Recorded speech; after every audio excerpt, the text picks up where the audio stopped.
আসসালামু আলাইকুম রহমতুল্লাহি ওবরকাতুহ।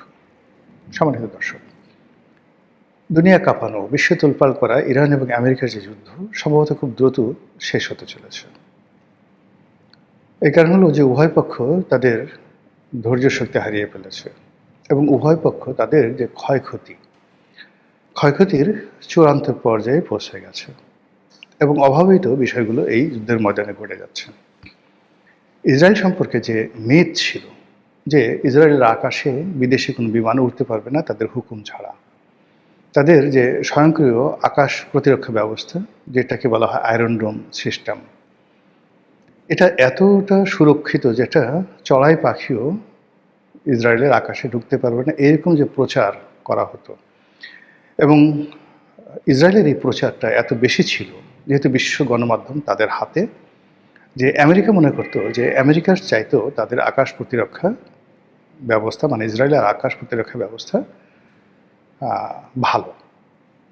এই জন্য সেই আয়রন ডোম সিস্টেম থেকে শুরু করে পুরো যে ইসরায়েলের যে সামরিক খাতে তাদের যে সকল প্রযুক্তি রয়েছে এটার একটা রমরমা ব্যবসা সারা দুনিয়াতে চলত।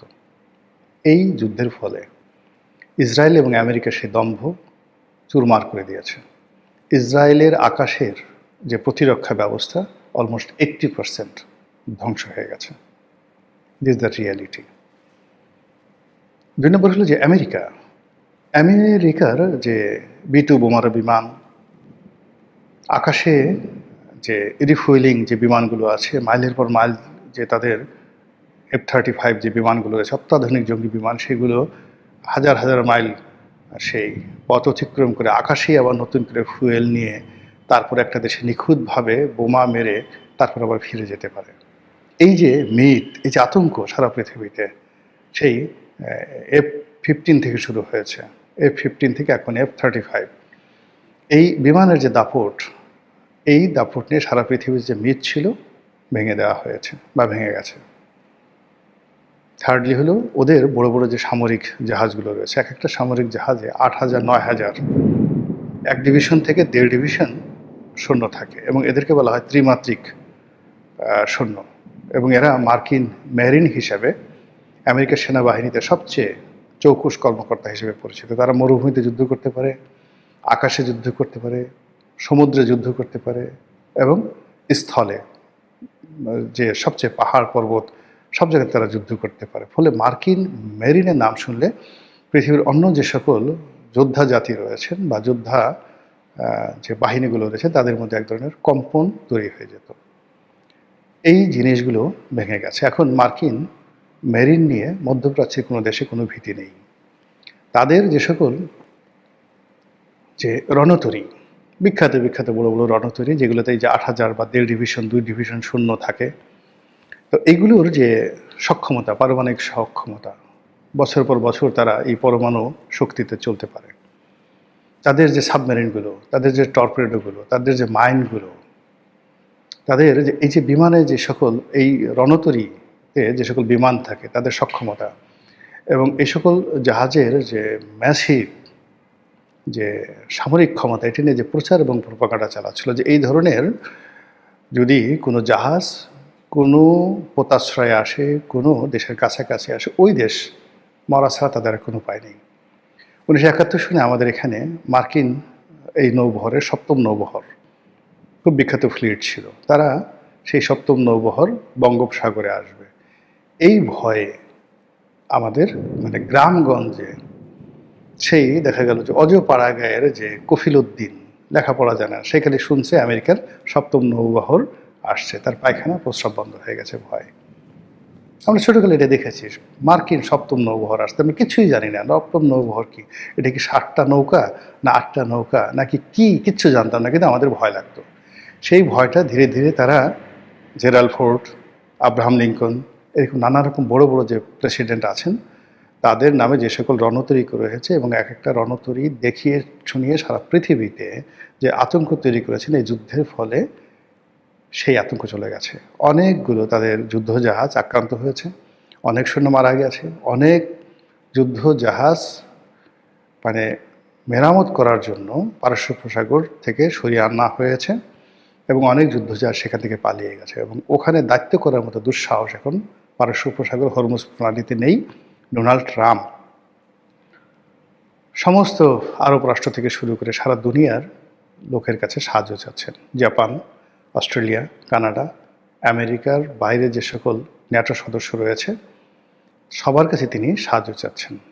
একজন লোকও সাহায্য করছে না। এই দেব দেখি, অনেকে না করে দিচ্ছেন যে না, এটা হবে না, এটা একটা অনাহত যুদ্ধ। ফলে তাকে মার্কিন সেনাবাহিনীর যে বিমান বাহিনীর যে অংশটি, সশস্ত্র বাহিনীর, এই বিমান বাহিনীর উপর নির্ভর করে তাকে আকাশ থেকে বোম্বিং করতে হচ্ছে। এবং এই বোম্বিং দিয়ে পৃথিবীর কোনো যুদ্ধের পরিসমাপ্তি হয় না, বরং যারা খুব অতিমাত্রায় বোম্বিং করে ধরে নেওয়া হয় তার ফুয়েল শেষ হয়ে গেছে এবং সে ধৈর্য হারিয়ে ফেলেছে। আমেরিকার ইতিহাস রয়েছে। আমেরিকা যখন নিশ্চিত জানলো যে আমি পরাজিত হব, আমাকে চলে যেতে হবে, তারা শেষের দিকে আফগানিস্তানে যেভাবে বোম্বিং করেছিল, মরণ কামড় দিয়েছিল, যেভাবে তারা ভিয়েতনামে বোম্বিং করেছিল, মরণ কামড় দিয়েছিল, যেদিন বোম্বিং হয়েছিল যারা যুদ্ধ এক্সপার্ট তারা বলেছিল যে আমেরিকার পরাজয় নিশ্চিত। একইভাবে যেভাবে ইসরায়েল এবং আমেরিকা যুগপৎভাবে ইরানের প্রতিটি স্থাপনাতে 16,000 স্থাপনাকে তারা টার্গেট করে যেভাবে বোম্বিং করছে, এইভাবে 4-5 দিন বোম্বিং করলে তাদের গোলা বারুদ ফুয়েল সব শেষ হয়ে যাবে। তো এই কাজগুলো করছে। অন্যদিকে ইরানের যে সমস্যাটা হয়ে গেছে, ইরানের সমস্যাটা হলো ইরানকে আমরা রিড করতে পারছি না, তার কি আছে কি নেই, সে পারবে কি পারবে না। একবার আমরা তাদের পক্ষে যাচ্ছি, একবার বলছি যে না, অসহায়, তাদের শুধু মরতে হবে। কিন্তু ওই ধ্বংসস্তূপের মধ্য থেকে বের হয়ে তারা একবার সিজিল, তাদের যে শব্দের চাইতে 13 গুণ গতিসম্পন্ন যে মিসাইল, যে মিসাইলের মাথায় 1.5 টন, 1.5 টন মানে 1 টনে 40 মণ, এরকম 60 মণ, 1.5 টন ওভারহেড গোলা বারুদ থাকে। তো বোঝার চেষ্টা করুন যে এই 1.5 টন 60 মণ, আপনার 60 মণের বেশি, মানে 1 টনে কত, 40 মণে 1 টন বোধ হয়, 1000 কেজি। 1000 কেজি 1 টন আর 1500, মানে তো এই সিজিলের সামনে যে 1500 কেজি